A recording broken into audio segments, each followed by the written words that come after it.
Well, hi there. Welcome back to Small Plates, accounting broken down into a tapas form.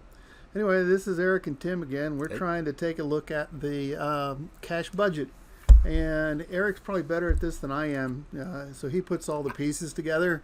And his voice is better than mine. So he's going to kind of lead us through this one today.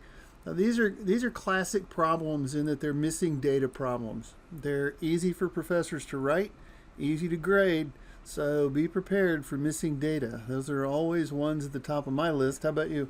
I steal from you often. This is a highly testable Oh, material. an HTM. I do like a good HTM. So anyway, we're going to go through these things and make sure you got the pieces. Okay. So what I've tried to do, and so this is problem 811. And so if I get my pen going, this is problem 811. So if you're following along in your hymnal, this is 811 for you. And so let's take a look, Eric. So they give us some information, and then we've got some of these blanks. So for example, I've got this blank right here for add collections. So give us a sense of what we're looking at here and what we're trying to accomplish with this format and this problem. Yeah, well, there are three parts. There are actually four parts to this problem. You have your cash available. Okay, so there's one. You have your cash disbursements, the excess or deficiency, and whatever financing is needed. So those are the four parts. The components all fall into one of those four parts, and this is really a math puzzle with a little bit of accounting sprinkled in. So we've been given our beginning cash balance and a total cash available. Okay, so I've got this is what's in my bank account to begin with. Yep. And then now I have what's available to me based on what I started with, Correct. and then new cash that I got in the door. Correct. Okay. Yep. What was added during the period. All right. So you're trying to go back and solve that one right there. Yeah. Okay. So that has to be 65. Why? Because we ended up with 71, and we started with 6. So we have to have added 65 during the period.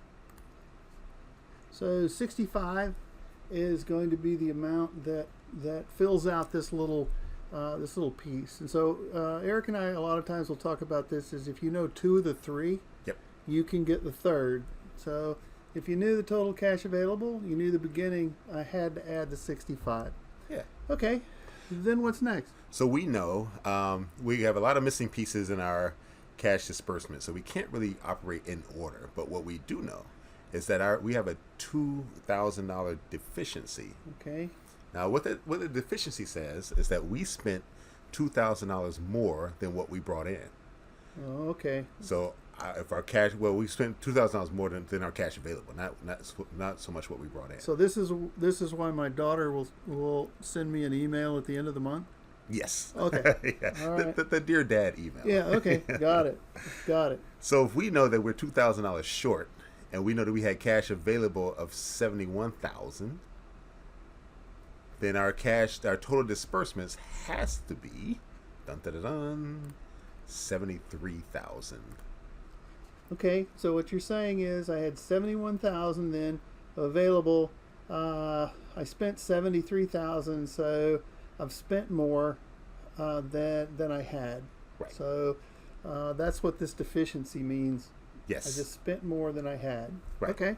So we have to cool. work backwards from that to get to that amount. So then I can fill this piece in. If I know this total of the disbursements is 73, Mm-hmm. then I can come in here and I know this number is going to be 28. Right.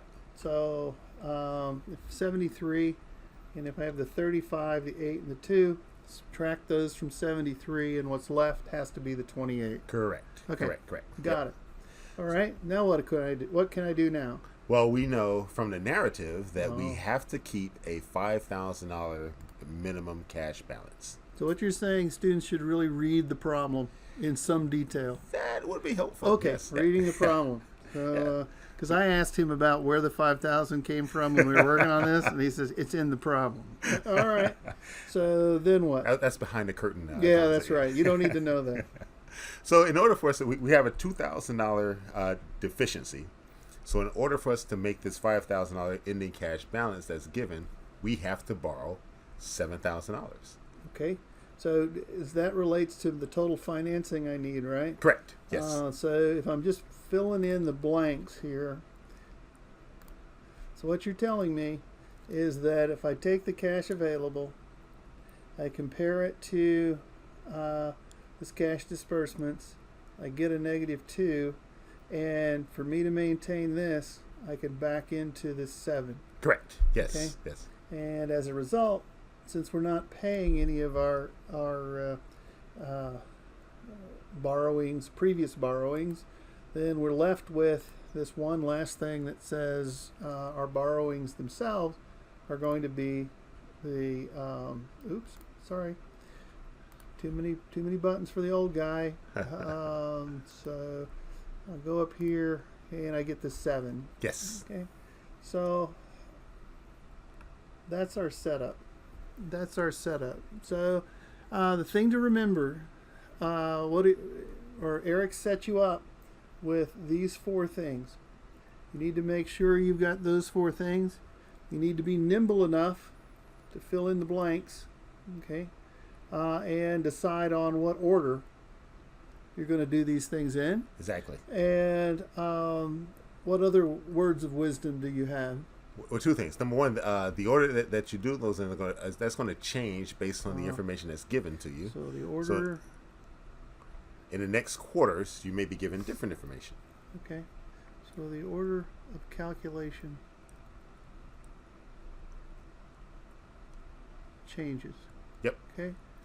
And also, the second thing is this is quarter 1. So on March 31st, we had an ending cash balance of 5. At the stroke of midnight on April 1st, that becomes the beginning balance of quarter 2. Well, that is magic. Yeah, all right. So that comes up here. And now I've got the 5 up here. So quarter 1, my beginning balance was 6.